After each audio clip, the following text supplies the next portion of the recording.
Thank you so much for coming back tonight. It is so good to see all your happy, smiling faces.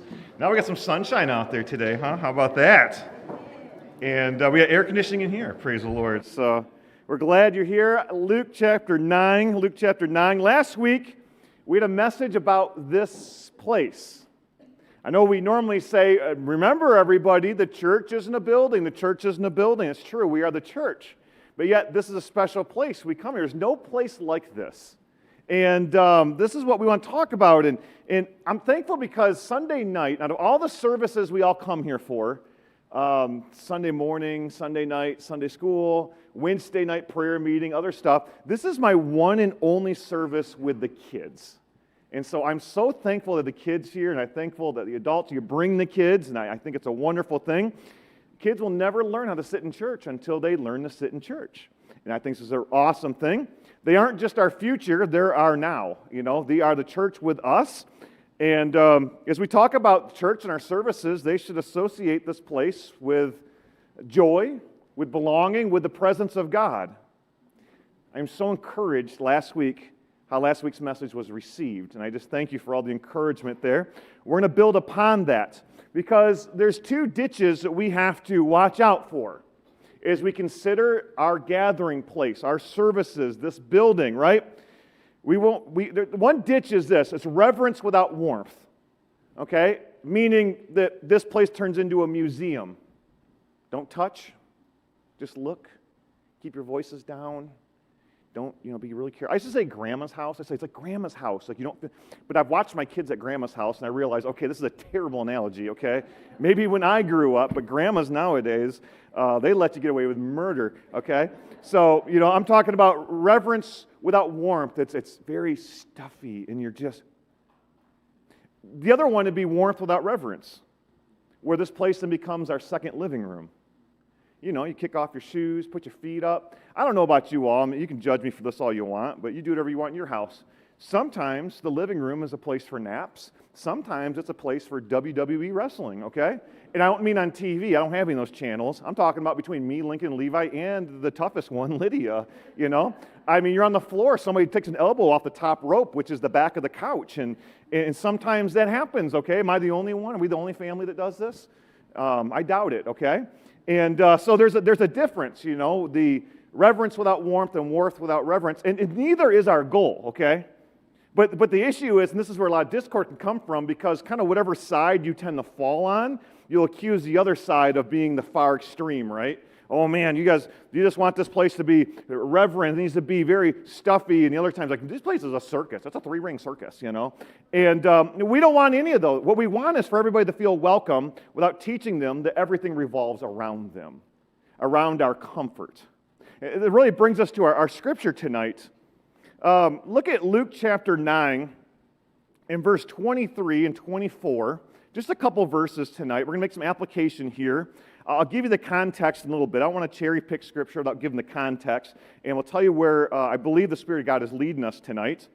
In verse 23, this is Jesus. He said unto them all, if any man will come after me, let him deny himself. Take up his cross daily and follow me. For whosoever shall save his life shall lose it. But whosoever shall lose his life for my sake, the same shall save it. I just wonder, looking around in the world today, I wonder if we've worked incredibly hard to make Christianity comfortable. So just, this message is probably going to be a little uncomfortable for all of us. We've worked really hard to make Christianity comfortable. We have a comfortable building. We have really comfortable schedules. In fact, how many of y'all were here? There was a business meeting before I was even on staff, so this has got to go back about 25 years. I remember the meeting we had where we voted to move the Sunday night service from 7 o'clock to 6 o'clock. Does anyone else remember that service? I remember that. We did it for one family with kids. They said, it's too inconvenient for us, and so we moved it, and then they never came on Sunday nights, okay? But we moved. We want to be convenient schedules, and we want convenient programs, and we want comfortable expectations. And none of these are necessarily wrong. I'm not saying, Brother Josh, let's try to make everything as uncomfortable as possible. But somewhere along the way, comfort went from something we try to provide to something that we now expect. And Jesus' description of discipleship sounds so different, doesn't it? If any man will come after me, let him deny himself. That is the exact opposite of saying, you know what, I really want to be comfortable. I want everything to revolve around me. Everything should make me happy. Now, getting into this passage of Scripture, understand that according to Dr. Luke here, what has just happened is Jesus has fed the 5,000. Remember his disciples, that was pretty hands-on for them. They were a part of that, passing it out. What it looked like, I have no idea. I don't know what it looked like to see food somehow like duplicate in a basket in front of you. I have no idea, but no matter what they saw, they must have come to the conclusion, Jesus is no ordinary man. And so then right after that, we see that Jesus asks that question, right? Who do men say I am? We talked a little bit about that this morning. Some say that you're this, you're that. And he says, well, who do you think? Peter said in this exact quote right here, he says, the Christ of God. He got it. He nailed it. And so then, just understand now where the disciples' minds are, because our verse in verse 23 started with and. And so we're going back to what's happening. So this huge miracle, feeding 5,000 people. Who do you say I am? Now there's this revelation. We believe. Now, I don't know about you, but here we get the Roman powers, and we have a lot of things that we don't like in the world going on then. We can only imagine at that point, we'd say, wait a minute, this guy is who we think he is. We're ready for a revolution. We're going to crown him king. He's going to lead an army or whatever. And so Jesus then tempers their expectations. He says in verse 22, the Son of Man must suffer many things. Boy, that's not what I want to hear from him. I want to go and take out every problem I have because we are uncomfortable in the land of Judah and those dumb Romans. And the Son of Man must suffer many things and be rejected of the elders and chief priests and scribes and be slain and be raised for the third day. Man, that's not what I want to hear. This is terrible.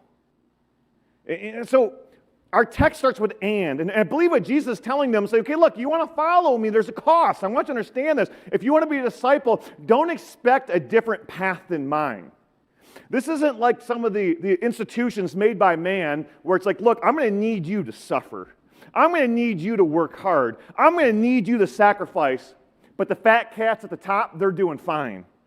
Jesus is saying, I want you to know what's going to happen to me. I'm laying down my life. I'm going to serve, I'm going to suffer, and I'm going to die. So if you're going to follow me, understand, you don't expect to be comfortable if you're going to follow me. And so we've taken this passage of Scripture, but there's three things that would help us tonight in our study, and I hope it all makes sense when it all comes together. But the first one, if your children are writing your points down, writing your notes right there, number one, discipleship requires denial. Did you see that in verse 23? He said unto them all, if any man will come after me, let him what? Deny himself. You want to go into discipleship? You know the first person Jesus tells us to confront is not the devil, it's ourselves. Because I want what I want. I told you, I'm susceptible. I will watch a commercial and I will see a fast food sandwich and I'll say, I need to try that. That looks delicious. I would love to eat that. They make those just for me sometimes. And there's just so often this day and age. Man, can I tell you the problem with Amazon is it's too easy. One click, man. They have what's it called, buy now or one click option or whatever it is. And there it is. It's here. It's in the doorstep in a few hours or at least a couple of days. And it's nice. And in fact, grocery stores, man, they right at the checkout counter, why do they put all the candy and the sweets and everything? Why? Because they know we'll stand there and we don't have good impulse control, people. We want what we want and we'll justify it and we'll say, well, I've been really good with money lately, or I've been really good on I deserve a special Butterfinger, and we just what we want. I think one of the hardest things that we have, we're going to follow Christ because I can't follow Christ and follow my own heart at the same time. Remember we talked about the love of the Father is different than the love of the world, right?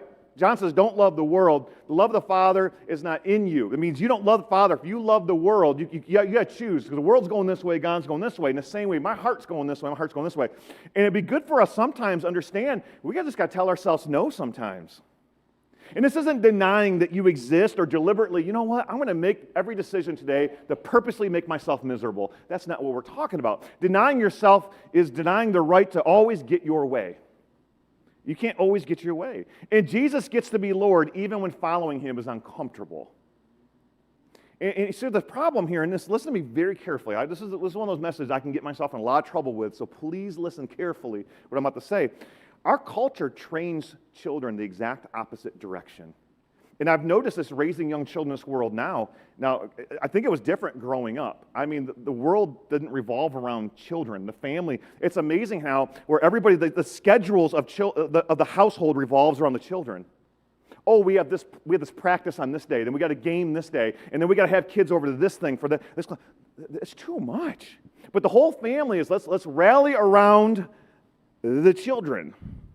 And just think about that for a moment when the children are growing up and the whole household is there to support them in their dreams or whatever they're doing. And we ask questions. Oh, honey, what do you want? I won't tell you who, but I saw a little girl crying today, walking through the lobby. It was a little girl. I can't help it. Sweetheart, what's wrong? She hugged her pastor. I said, it's okay, baby. I said, whatever happened, they're wrong and you're right, sweetheart. And if anything ever like this ever happens again, you come tell pastor and he'll take care of it for you. Do you want some candy, sweetheart? And it's just our instinct, isn't it? Son, are you having fun? Is this fun for you? Are you having a good time? Did you enjoy? I know we've picked up our kids. It's very a weird thing being the youth pastor for 12 years, and now I have children who are actually at their first youth group activity. We picked the kids up. First question, did you have fun? It wasn't like, did you learn anything? Did you help somebody? Were you Christ-like in any way? Did you have fun? Because if not, I'll call Pastor Josh. Next time, make sure Lincoln Levi have fun, you know. By the way, teens, if you parents, you have your teens, they said they had a blast. They said it was so much fun. They played volleyball with a salmon. Are you comfortable? Are you comfortable?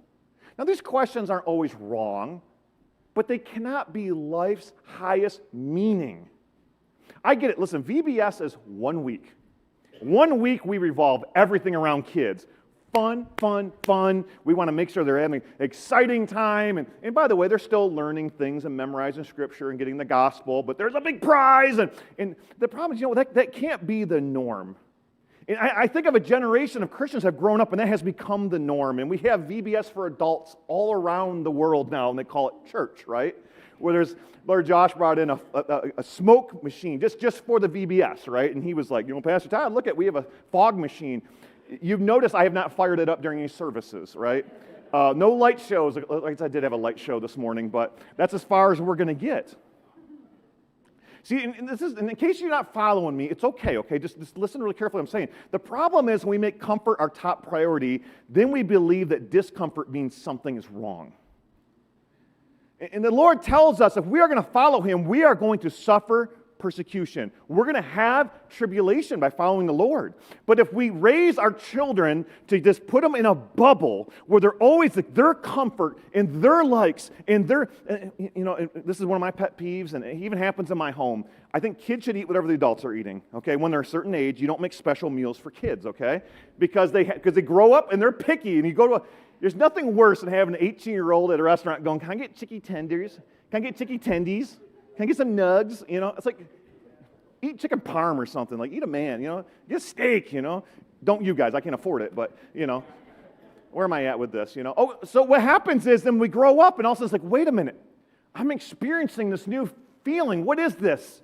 The world has not catered to my comfort, and something must be wrong. And one of the things I've discipled young men in, I've discipled a lot of young men in running marathons. Marathon is 26.2 miles. I've even taken some young men beyond that, okay, to a 50-mile race or something. And it's funny because you get running, and all of a sudden you're like, Pastor, something's wrong. You're running. What's wrong? My legs are sore. My lungs are burning. I think there's a blister on my big toe. Listen, that doesn't mean something wrong. That just means you're running, right? I'm going to go lift weights with Brother Josh, you're popping a blood vessel. Something's wrong. No, because you'll never grow muscles without struggling. He'll make fun of me if I get the 2-pound weights and just curl those a few times, right? Can't do that. And so this is where we're getting to. Now again, understand, I'm not saying let's all turn the pews into a bed of nails and let's all suffer and drink acid or something. That's not what I'm saying. But I'm saying we don't make it the highest priority of this place when we come. And we got a lot of kids here, right? You know what kids don't like doing? I'm a parent. I know this stuff, right? Kids, know what you don't want to do right now? Sit still.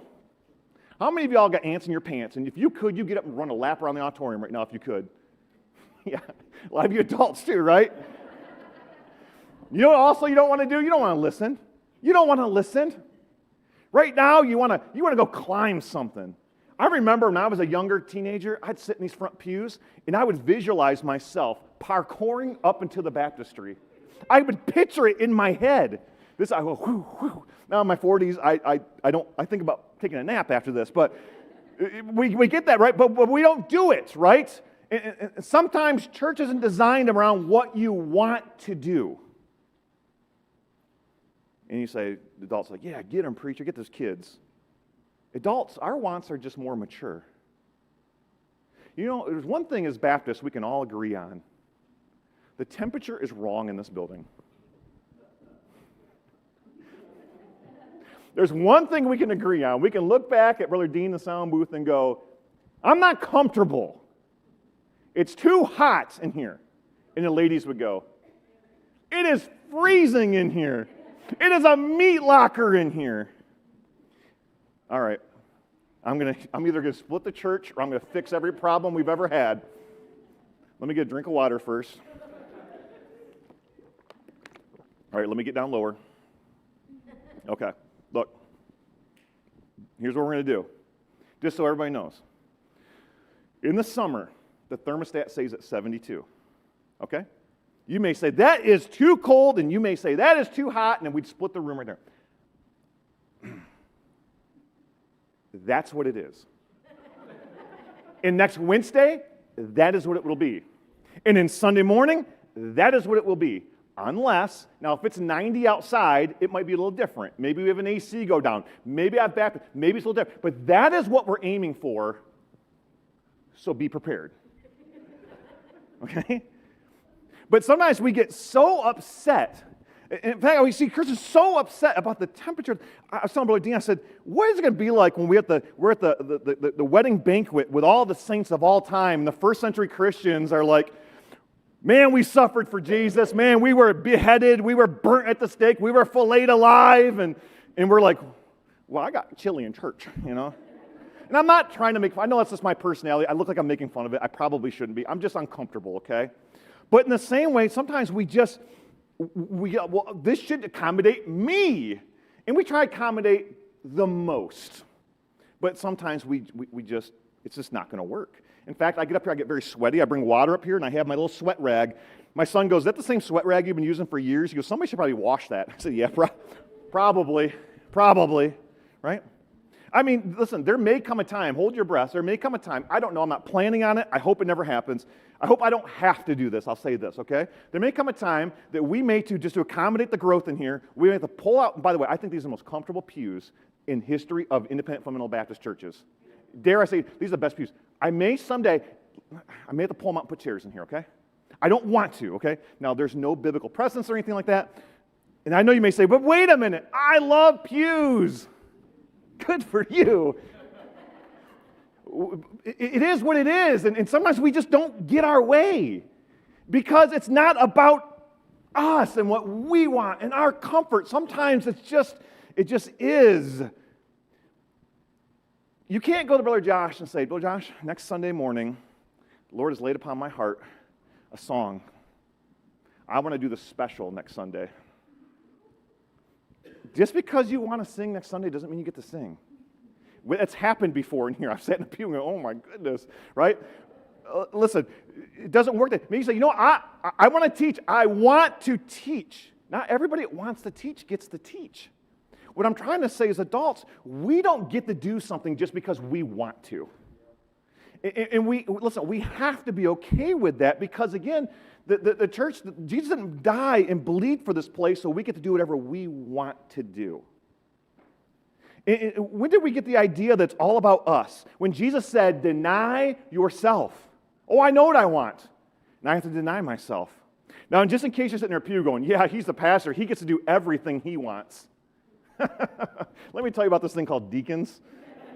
No, I'm just kidding. My deacons are actually fantastic. But Brother Josh would even tell you, that doesn't work that way, and we don't pray that way, and I don't act that way, and I don't lead that way. I'm always very cautious about, is this the Lord's direction for His church? We prayed about it. Is this what the Lord wants? And we want to make sure we definitely separate those things.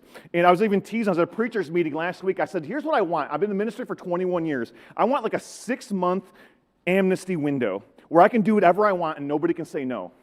I'm telling you, the church would explode. But we got to go through things, and again, that's just me and my immaturity popping off because the ministry is not about me either.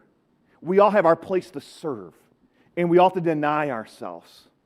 Now, again, make your home comfortable. Make your home as comfortable as you want. You want to, jump off the ropes at the top and knee your brother? That's fine. Go nuts, right? If you want, every home has different rules, right?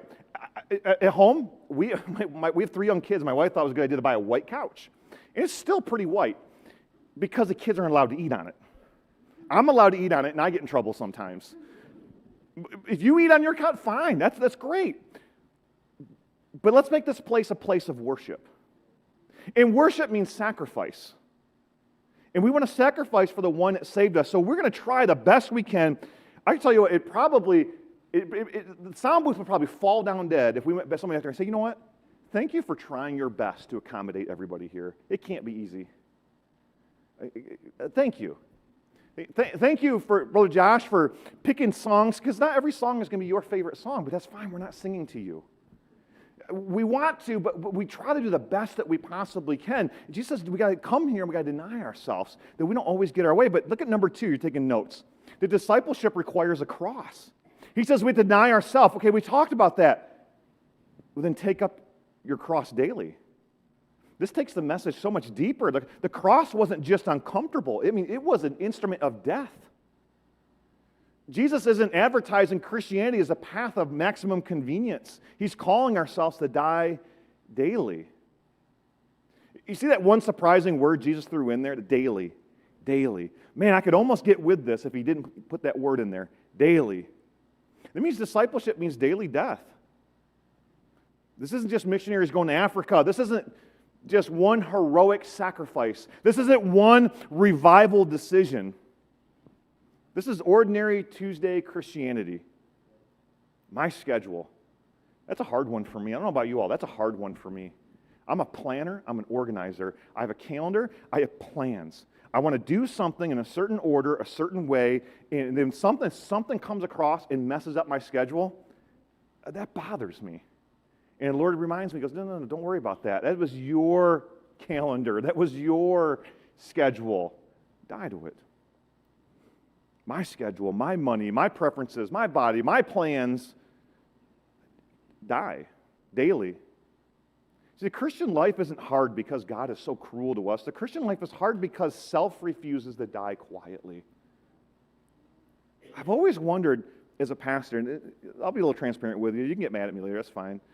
But one of the things that's always kind of burdened me is a church for 50-some years, and I've been here for 25 of those, we've never sent out a pastor. We've never sent out a missionary before.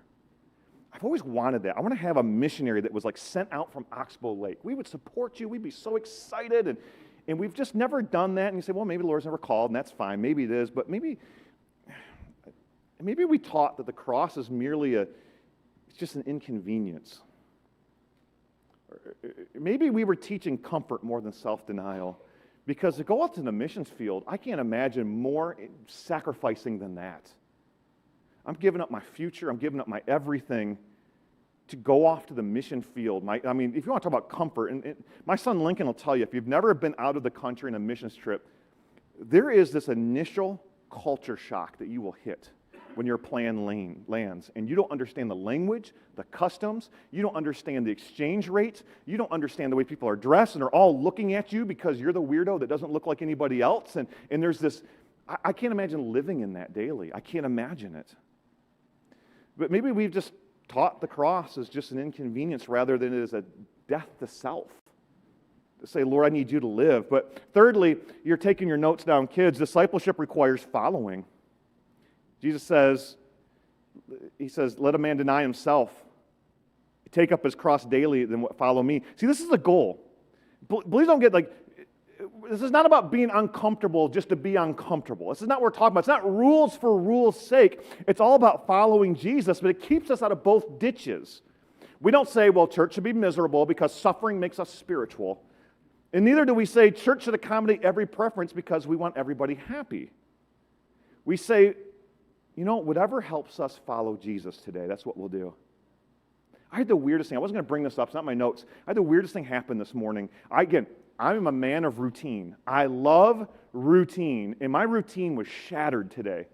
Normally what I like to do, Brother Josh, since you've asked, I like to leave, and what we do is we drive down to the Speedway because I need me some iced tea in the morning. I'm not, coffee's coffee, but iced tea is better.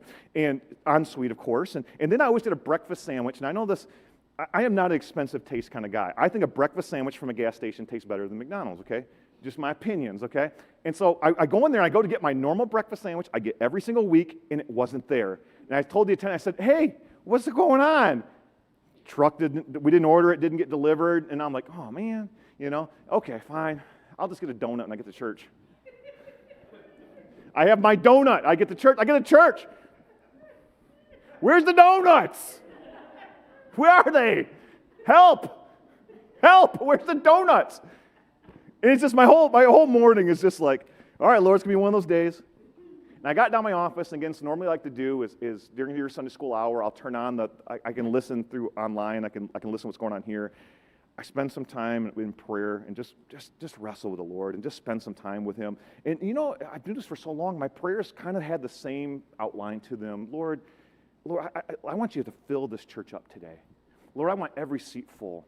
And Lord, I want lost people. Can you send me lost people today? Lord, help me to share the gospel. Let me share the gospel so well. Let somebody walk down that. Lord, let somebody get saved. Lord, be with our Christians that are our church members, that they need help maybe. And Lord, you know what they are. And if they need comfort, Lord, help me to speak the right thing. Lord, help me not to mess anything up. Lord, help them to pay attention. Lord, let there be no distractions here. And my prayer request and I started in that rigmarole, and I felt the Spirit of God say, stop.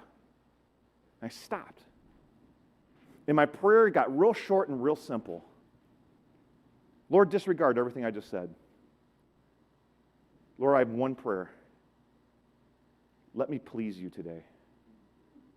I just want the message to please you today. Anything I do just let me please you today. If everybody's mad at me, that's fine. Lord, I just want to please you. Just let you be happy today, Lord. I want you just to have a smile. I want to see your face turn to us. I kind of figured out if the Lord's pretty happy, then pretty much anything I want to accomplish will be accomplished anyways, right? Or whatever the Lord wants to do, or anything worth it. But it just kind of was so liberating. Lord, you know what? Enough of my laundry list of what my wants are for your church. Lord, just you do what you want to do today. Sometimes it's joyful fellowship. Sometimes children sitting quietly. And some of the parents have all your little toys, and I'm watching Lydia right now. She's trying to do stuff, and Jenny keeps feeding her stuff. Like, here, do this. Like, just stay busy until the pastor's done. Don't disrupt. That's fine. Listen, I don't mind hearing the kids every once in a while. I'm just glad they're in church. I really am. And I'm half deaf. I won't hear them anyways. But sometimes when we're done, it will be playing, and sometimes it's going to be serving, and sometimes it's going to be sacrifice, and sometimes it's going to be being uncomfortable. But comfort isn't the compass. Christ is. When we go forward. Because following means movement. Nobody follows by standing still. Following involves trust, obedience, relationship, dependence. And that changes every single decision we make in here. Instead of asking, well, what pleases me? Or what's the easiest task? A disciple is going to ask, where is Jesus leading us? And we do what we do not because we want to do it. We do what we do because Jesus is worthy. I hope our nursery workers down there, I hope I think God gives you a heart for wherever He puts you. I think He does. But, the nursery is not always going to be fun. And I'm speaking out of ignorance because I've never worked in the nursery. I imagine you get down there sometimes and every kid is a blowout at the exact same time.